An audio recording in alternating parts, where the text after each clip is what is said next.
बिराजिए।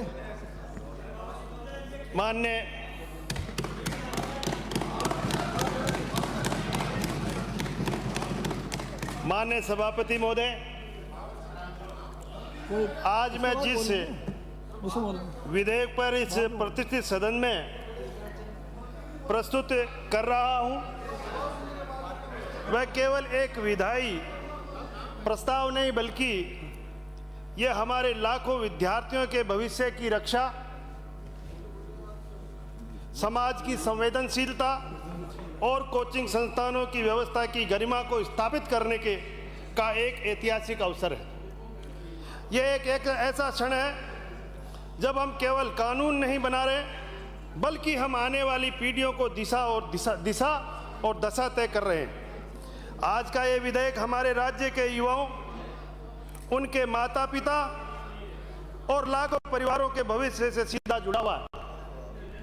पिछले सत्र में हमने राजस्थान कोचिंग सेंटर नियंत्रण एवं विनियमन विधेयक 2025 सदन में प्रस्तुत किया था। उस समय इस विधेयक पर सदन में व्यापक चर्चा में सदन के 29 माननीय सदस्यों ने अपना बहुमूल्य सुझाव दिया। सभी विद्वान सदस्यों ने इस विधेयक को अधिक प्रभावी बनाने के सुझाव दिए। कुछ ने समर्थन किया, कुछ ने सुधार की बातें रखी और कुछ ने शंकाएं भी इसमें व्यक्त की थी। माननीय उपाध्यक्ष सभापति महोदय, सभी विद्वान सदस्यों के सुझावों को ध्यान में रखते हुए इस विधेयक को जनमत जानने के लिए परवर समिति को भेजा गया। उस समय हम सभी का एक ही उद्देश्य था कि हमारे विद्यार्थियों का भविष्य भी सुरक्षित रहे एवं कोचिंग सेंटरों की भी अपनी सुविधाएं अनवरत जारी रख सके। परवर समिति में सभापति सहित 15 विद्वान सदस्य शामिल थे। परवर समिति की कुल 4 बैठकें हुई। समिति ने विधेयक का सबसे अध्ययन किया और अपनी बैठकों में गहन विचार विमर्श किया, जिसमें सभी दलों के सदस्य थे, निर्दलीय सदस्य भी थे। शिक्षण संस्थानों एवं कोचिंग संस्थानों के जनप्रतिनिधियों से प्राप्त सुझावों को अपनी रिपोर्ट में शामिल कर 2 संशोधन प्रस्ताव किए। माननीय अध्यक्ष जी, माननीय सभापति जी, पहले संशोधन में कोचिंग सेंटर के पंजीकरण के लिए न्यूनतम विद्यार्थियों की संख्या 50 से बढ़ाकर 100 किया गया, ताकि छोटे अस्थायी व असंगठित स्तर पर चलने वाले ट्यूशन सेंटर अपनी सुविधाएं विद्यार्थियों को उपलब्ध करा सके। दूसरे संशोधन में अनियमितता या का प्रावधान का उल्लंघन पाए जाने पर शास्ति को 2 लाख से कम करके 50,000, द्वितीय बार में 5 लाख से कम करके 2 लाख एवं उसके बाद भी उल्लंघन जारी रहने पर रजिस्ट्रेशन रद्द किए जाने का प्रावधान किया। परवर समिति ने शास्ति की राशि को कुछ कम किया ताकि संस्थानों पर अनावश्यक बोझ नहीं पड़े और वे नियमों को भय से नहीं बल्कि सहयोग की भावना से नियमानुसार कार्य कर सके। ये दोनों सुझाव केवल कानूनी सुधार नहीं बल्कि इस बात का प्रमाण है कि हमारी सरकार संतुलन और न्याय में विश्वास करती है। हमारा उद्देश्य विद्यार्थियों को प्रतियोगी परीक्षाओं के लिए बेहतर शिक्षा उपलब्ध कराना, जिससे हमारे विद्यार्थी कोचिंग सुविधा के अभाव में अन्य प्रदेशों के विद्यार्थियों की तुलना में पिछड़े नहीं और साथ ही कोचिंग संस्थाओं को भी अनावश्यक कठिनाइयां नहीं हो सके। मैं माननीय सभापति महोदय जी, आज सदन में कुल 11 सदस्यों ने अपने सुझाव दिए और चर्चा में भाग लिया। डॉक्टर सुभाष गर्ग साहब, श्री हरिमोहन जी शर्मा, श्री शांतिलाल जी धारीवाल, श्री हरि चौधरी, श्री पूषाराम जी गोदारा, श्री मनोज कुमार जी सादुलपुर, श्री रविंद्र सिंह भाटी जी, श्री सगन सिंह जी राजपुरोहित, श्री डूंगरराम गेदर, श्री मनोज कुमार जी सुजानगढ़ और श्री रफीक खान जी। इन माननीय सदस्यों ने इस विधेयक पर अपने विचार व्यक्त किए। मैं सभी माननीय सदस्यों के प्रति हार्दिक आभार एवं धन्यवाद प्रकट करता हूं। माननीय सभापति महोदय, जब हम राजस्थान की बात करते हैं तो हम गर्व से कह सकते हैं कि सदियों से शिक्षा और ज्ञान की भूमि रही है। यहाँ की माटी में महाराणा प्रताप जैसे महान वीर योद्धा ने जन्म लिया, जिनको वीरता, शौर्य, त्याग, पराक्रम और दृढ़ प्रण के लिए जाना जाता है। यह वह धरती है जहां वीर दुर्गादास राठौड़ ने वीरता के साथ साथ विद्वता का भी परिचय दिया। संत मीराबाई के ने भक्ति के साथ साथ काव्य और संगीत के अद्भुत परंपरा स्थापित की है। यह वह भूमि है जहां परंपरा और आधुनिकता के साथ साथ चलती है, जहां एक और प्राचीन काल में गुरुकुल व्यवस्था के अंतर्गत ज्ञान का प्रसार हुआ, वही आज आधुनिक कोचिंग संस्थाओं के माध्यम से लाखों विद्यार्थी अपने सपनों को साकार कर रहे हैं। आज के युग में कोटा ने इसी गौरवशाली परंपरा को आगे बढ़ाया और एशिया की कोचिंग राजधानी के रूप में अपनी पहचान बनाई।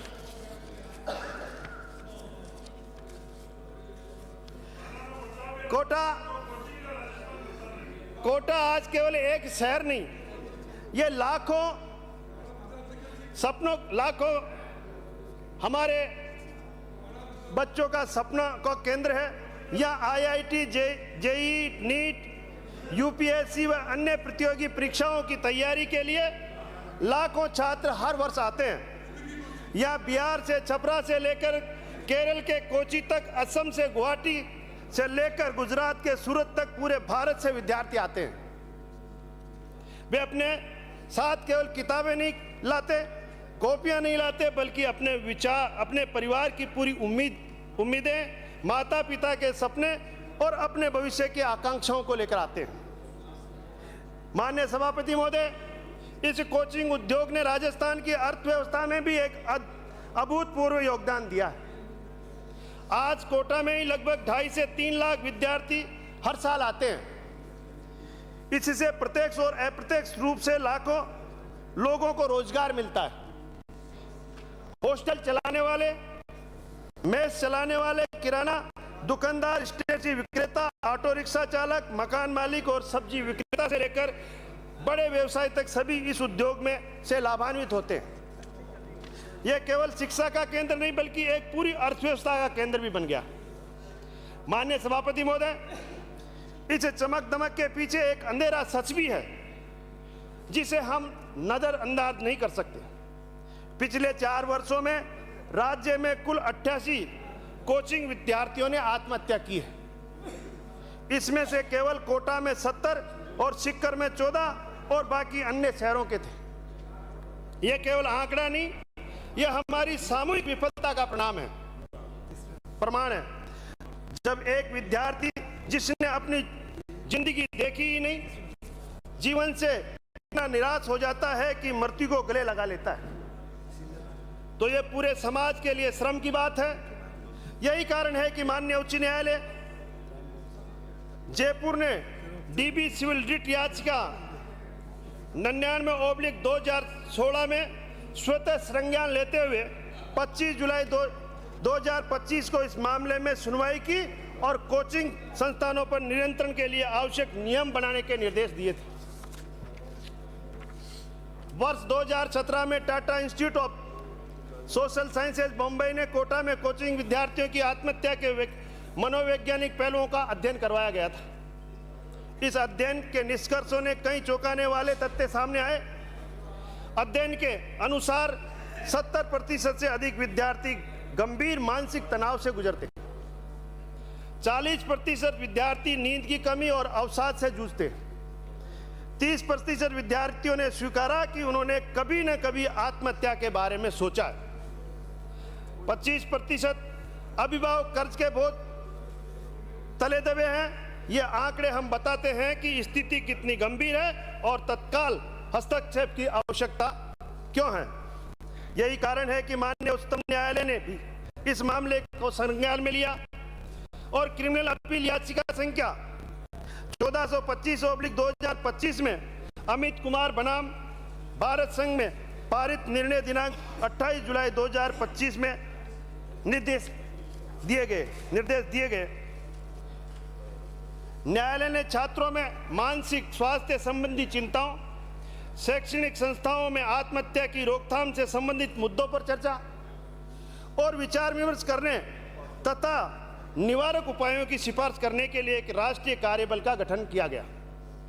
इसी प्रकार विशेष अनुमति याचिका संख्या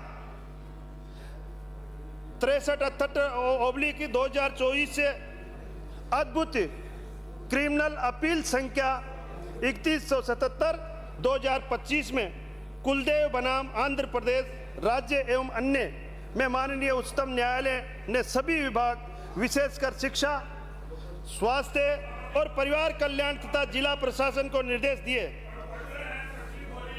कि वे 2 माह के भीतर सभी प्राइवेट कोचिंग संस्थाओं के लिए कोचिंग विद्यार्थी तंत्र से मानदंड तैयार किए।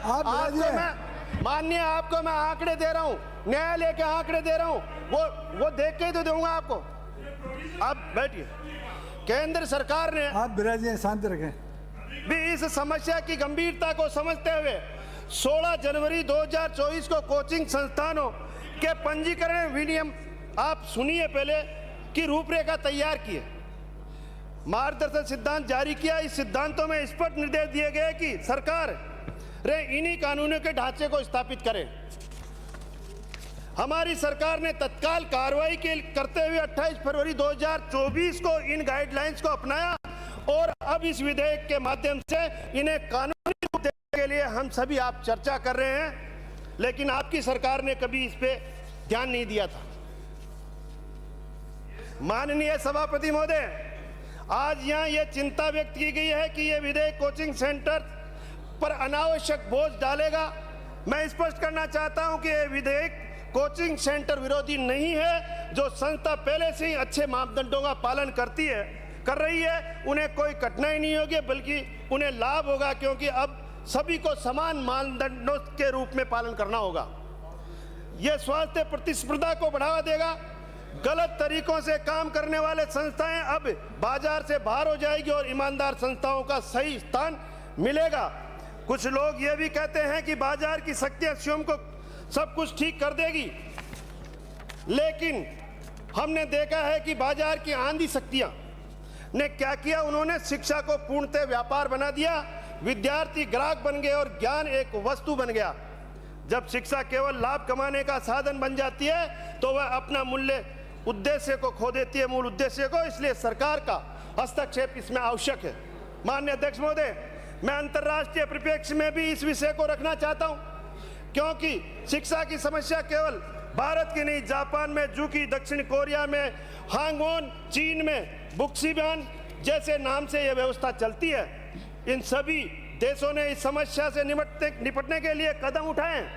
दक्षिण कोरिया ने रात 10 बजे बाद कोचिंग क्लासेज पर प्रतिबंध लगाने का भी काम किया। चीन ने हाल ही में कोचिंग उद्योगों पर व्यापक नियंत्रण लगाए हैं। ये देश समझ गए हैं कि बच्चों को बचपन और मानसिक स्वास्थ्य किसी भी शैक्षणिक उपलब्धि से अधिक महत्वपूर्ण है। भारत के अन्य राज्यों ने भी इस दिशा में कदम उठाए। Haryana registration and regulation of private coaching institute act 2024 भी लागू किया है।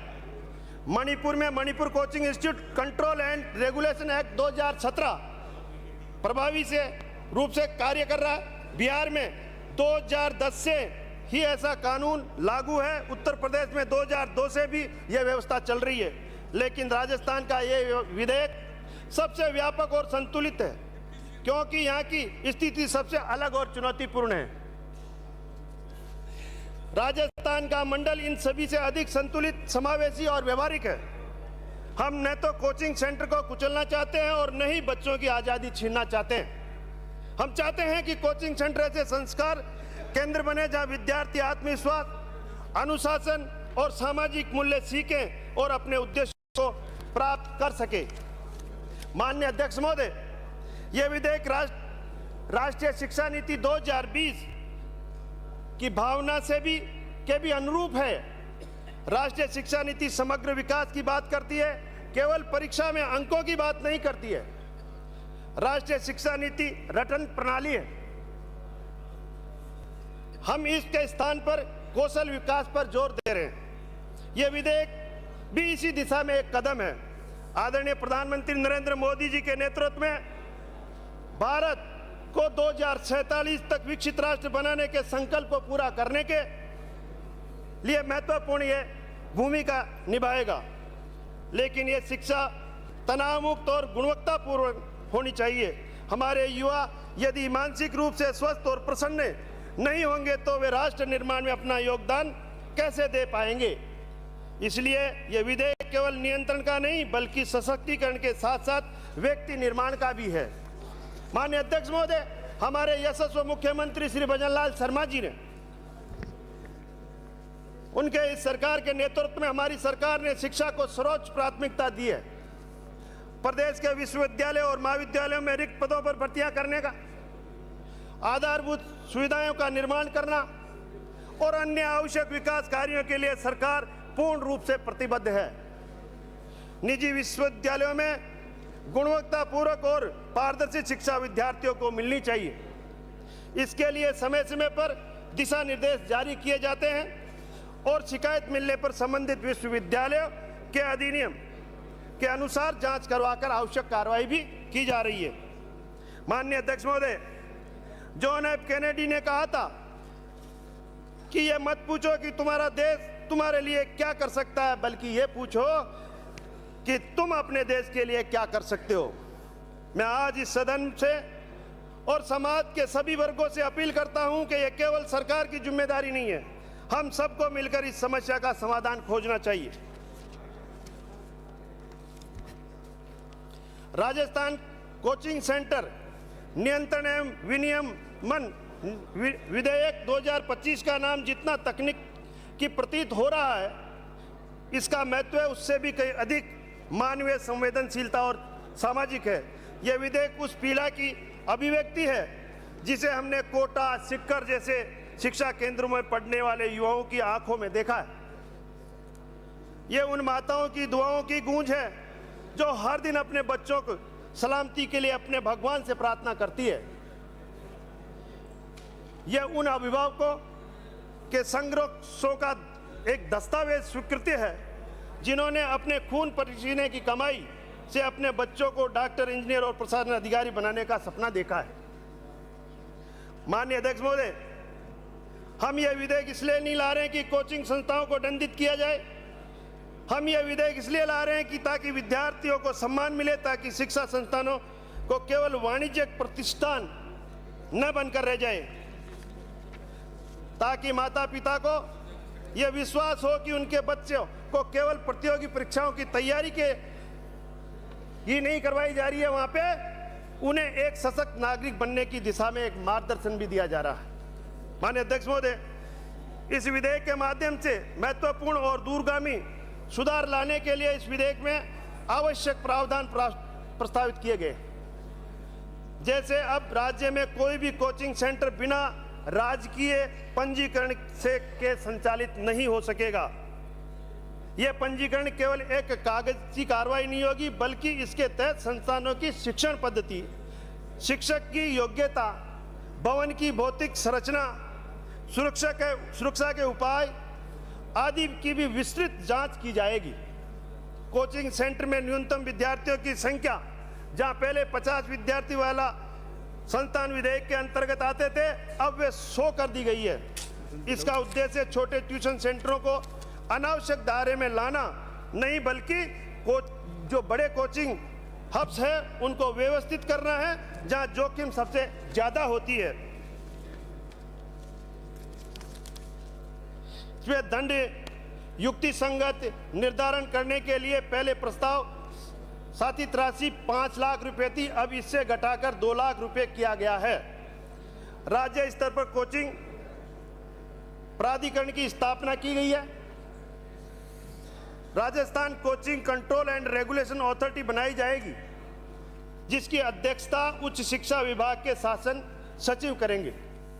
इसमें शिक्षा, स्वास्थ्य, तकनीकी, पुलिस, वित्त एवं और अभिभावक, कोचिंग सेंटर एवं विद्यार्थियों के प्रतिनिधि भी इसमें शामिल किए जाएंगे। जिला स्तर पे इसका गठन किया गया है, जिसमें जिला कलेक्टर की अध्यक्षता में एक सिविल न्यायालय की शक्तियां जिसको प्राप्त होगी। पंजीकरण, निरीक्षण, शिकायत निवारण, प्रतिक्रिया संग्रह और परामर्श सेवाएं, गुणवत्तापूर्वक शिक्षा, मानसिक स्वास्थ्य पर मॉनिटरिंग का कार्य इसमें किया जाएगा। मनोवैज्ञानिक परामर्शदाता की नियुक्ति के लिए भी प्रत्येक संस्था में प्रशिक्षित काउंसलर अनिवार्य होगा। यह केवल औपचारिकता नहीं होगी, वरना विद्यार्थी सप्ताह में किसी भी दिन काउंसलर की सुविधा प्राप्त कर सकता है। तनाव प्रबंध के सेशन आयोजन किए जाएंगे और माता पिता की नियमित संवाद व्यवस्था होगी। इस विधेयक के क्रियान्वयन के लिए एक मजबूत तंत्र बनाया जाएगा। वेब पोर्टल बनाया जाएगा जहां सभी संस्थाओं की जानकारी उपलब्ध होगी। ई कंप्लेंट पोर्टल की सुविधा होगी जहां विद्यार्थी और अभिभावक अपनी शिकायत भी दर्ज करा सकेंगे। नियमित निरीक्षण होंगे, लेकिन यह निरीक्षण सहयोगी भावना से होंगे, उत्पीड़न की भावना से नहीं होंगे। हम संस्थानों को सुधार के लिए समय समय पर अवसर देंगे। विद्यार्थियों को हर दिन हर समय पर हेल्पलाइन नंबर पर सहायता प्राप्त कर सकेंगे। इसके अलावा हर जिले में एक शिकायत समिति होगी जो अभिभावकों और विद्यार्थियों की समस्या को सुनकर समयबद्ध समाधान सुनिश्चित करेगी। जब विद्यार्थियों को पारदर्शिता मिलेगी, जब अभिभावकों को जानकारी सुलभ होगी और जब संस्थान जवाबदेही होंगे, तब एक स्वस्थ शिक्षा प्रणाली की स्थापना संभव होगी। हमारा लक्ष्य संस्थानों को बंद करना नहीं है, बल्कि उन्हें सक्षम, ईमानदार और संवेदनशील बनाना है। माननीय अध्यक्ष महोदय, इस विधेयक का क्रियान्वयन केवल कानून के बल पर नहीं होगा, बल्कि इसके लिए एक सशक्त प्रशासनिक ढांचा तैयार किया गया। राज्य स्तर पर राजस्थान कोचिंग रेगुलेटरी अथॉरिटी एवं जिला स्तर पर कलेक्टर की अध्यक्षता में समिति गठित की जाएगी। कोचिंग सेंटर के स्तर पर मनोवैज्ञानिक प्रशिक्षित वार्डन, रजिस्ट्रेशन अधिकारियों की जवाबदेही सुनिश्चित की जाएगी। माननीय अध्यक्ष महोदय, मैं यह स्पष्ट करना चाहता हूं कि यह विधेयक एक लचीला है। यदि भविष्य में भी अगर परिस्थितियां बदलती है, यदि कोई नई चुनौती आती है, सामने आती है, तो इसमें आवश्यक संशोधन किए जा सकेंगे। हम किसी कठोर ढांचे में नहीं बांधना चाहते। हमारा उद्देश्य समस्याओं का समाधान है, नहीं कोई नई समस्या खड़ी करना। सरकार को नियम बनाने की शक्ति दी गई है ताकि आवश्यकता पड़ने पर त्वरित कार्रवाई की जा सके। माननीय अध्यक्ष महोदय, अब मैं कुछ संवेदनशील, सामाजिक और भावनात्मक पहलुओं को भी इस सदन के समक्ष रखना चाहूँगा। जब एक बच्चा आत्महत्या करता है, वह केवल एक परिवार ही नहीं टूटता, वह हमारे सामाजिक ताने बाने में भी छेद कर देता है। यह हमारी चुप्पी, हमारा निष्क्रियता और हमारी संवेदनशीलता पे भी प्रश्न खड़ा करता है। जब कोई पिता अपने खून पसीने की कमाई से फीस भरता है, जब कोई माँ अपने गहने बेचकर अपने बच्चे को कोचिंग कराती है, तो उसका सपना केवल नौकरी नहीं होता है, वह चाहती है कि उनका बच्चा सम्मानित, सुरक्षित और समर्थ नागरिक बने। और जब कोई संस्थान झूठ बोलकर, लालच दिखाकर इन सपनों को तोड़ता है, तो वह केवल आर्थिक रूप से ही नहीं धोखा देता, बल्कि वह भावनात्मक रूप से भी अपराध करता है।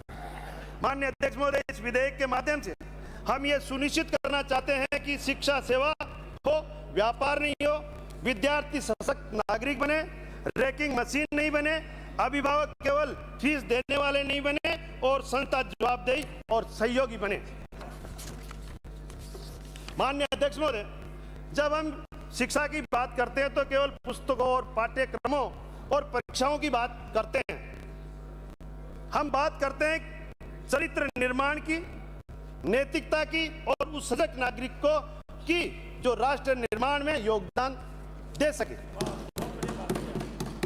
शिक्षा का उद्देश्य केवल नौकरी पाना नहीं चाहिए, बल्कि ऐसा मनुष्य बनना चाहिए जो सोच सके, समझ सके और समाज को बेहतर बना सके।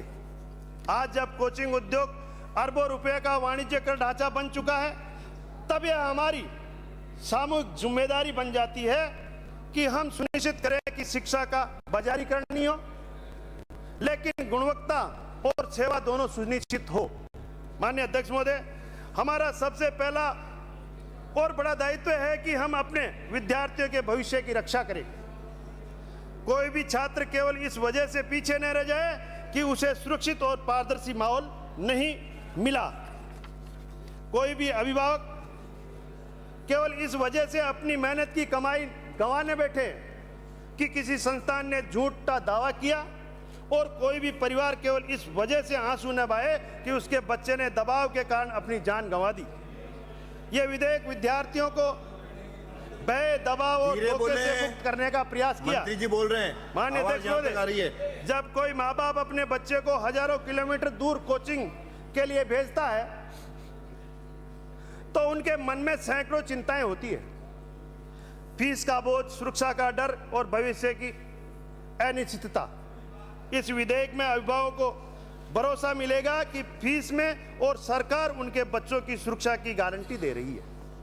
माननीय अध्यक्ष महोदय, माता पिता को समझना होगा कि उनके बच्चे की खुशी उनकी रैंक से अधिक महत्वपूर्ण है कि हर बच्चा डॉक्टर या इंजीनियर ही नहीं बन सकता, बल्कि बनाने की आवश्यकता नहीं है, वह समाज का सभी कुशल एक रोजगार देने वाला भी बने।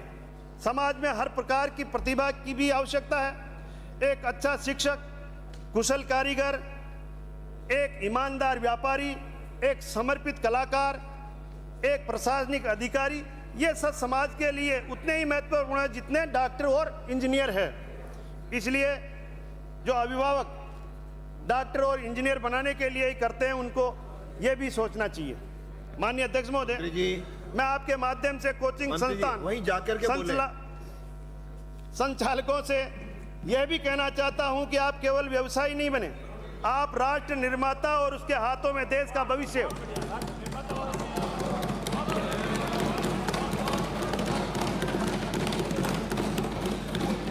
जब कोई बच्चा आपके पास आता है तो वह केवल एक ग्राहक नहीं है, वह एक परिवार की उम्मीद है, राष्ट्र का भविष्य है। उसके साथ व्यवसायिक नहीं बल्कि मानवीय व्यवहार करें, उनकी क्षमता को पहचाने, उसकी कमजोरियों को समझे और उन्हें सही मार्गदर्शन दे। शिक्षकों से मेरी विनती है कि आप केवल पाठ्यक्रम से ही नहीं पढ़ाएं, जीवन की शिक्षा दें। और विद्यार्थियों को केवल सवाल ही हल नहीं करना सिखाएं, जीवन की समस्याओं से भी निपटना सिखाएं। उन्हें सफलता के साथ साथ असफलताओं से निपटने की कला भी सिखाएं।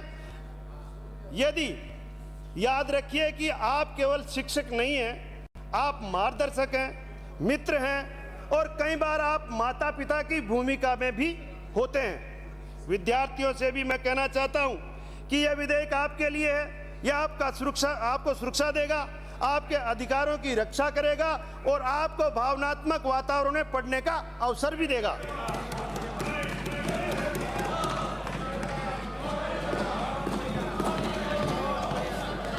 लेकिन याद रखना सफलता का कोई शॉर्टकट नहीं होता है, कड़ी मेहनत का कोई विकल्प नहीं होता है। यह विधेयक आपको बेहतर माहौल देगा। हमारा राजस्थान हमेशा प्रगतिशील राज्य रहा है। हमने शिक्षा, स्वास्थ्य, महिला सशक्तिकरण हर क्षेत्र में अग्रणी भूमिका निभाई है। यह विधेयक भी उसी परंपरा का हिस्सा है। हम देश को एक नया मॉडल दे रहे हैं, अन्य राज्यों से हमने सीखेंगे, नया राजस्थान एक और उपलब्ध होगा। मैं प्रवर समिति के सभी सदस्यों का उनके समर्पित कार्य के लिए विशेष धन्यवाद देना चाहूंगा कि उन्होंने जो संतुलन दृष्टिकोण अपनाया, यह प्रशंसनीय है। शास्त्री राशि को युक्ति संगत बनाना और न्यूनतम रजिस्ट्रेशन संख्या को 100 करना, ये दोनों निर्णय व्यवहारिक हैं। इससे विधेयक की स्वीकार्यता बढ़ेगी और इसका क्रियान्वयन आसान होगा। समिति ने कड़ी मेहनत की है, सभी पक्षों को सुना है और एक संतुलित रिपोर्ट प्रस्तुत की है। माननीय अध्यक्ष महोदय, मैं इस अवसर पर उन सभी विद्यार्थियों को याद करना चाहूंगा जिन्होंने दबाव के कारण अपनी जीवन यात्रा समाप्त कर ली। प्रत्येक खोया हुआ जीवन हमारी सामूहिक विफलता है। यह विधेयक उनकी स्मृति में है ताकि भविष्य में कोई भी परिवार ऐसी त्रासदी से नहीं गुजरे। हम यह भी सुनिश्चित करना चाहते हैं कि शिक्षा जीवन का उत्सव बने, आत्महत्या का कारण नहीं बने। अंत में मैं इस सम्मानित सदन से अनुरोध करना चाहता हूं कि इस विधेयक को सर्वसम्मति से पारित किया जाए। यह राजस्थान के इतिहास में एक स्वर्णिम अध्याय होगा। यह हमारे विद्यार्थियों को नया जीवन देगा और यह अभिभावकों को राहत देगा। यह शिक्षा के क्षेत्र में एक नया मापदंड स्थापित करेगा। आइए हम सब मिलकर ऐसे राजस्थान का निर्माण करें जहां शिक्षा सशक्तिकरण का माध्यम हो, जहां शोषण की कोई गुंजाइश न हो, जहां विद्यार्थी खुशी से पढ़े, दबाव में न रहे, जहां सफलता का अर्थ केवल अंक नहीं बल्कि संपूर्ण विकास हो। यह विधेयक उस सपने को साकार करने का माध्यम है। यह विधेयक विद्यार्थियों के जीवन की नई रोशनी लाएगा। यह अभिभावकों को भरोसा देगा, यह ईमानदार संस्थाओं को प्रोत्साहित करेगा और यह राजस्थान को एक नई पहचान देगा जहां हर विद्यार्थी बिना डर, बिना दबाव और बिना निराशा के अपने सपनों को साकार कर सकेगा। जय हिंद, जय भारत। धन्यवाद मंत्री जी। हो गया।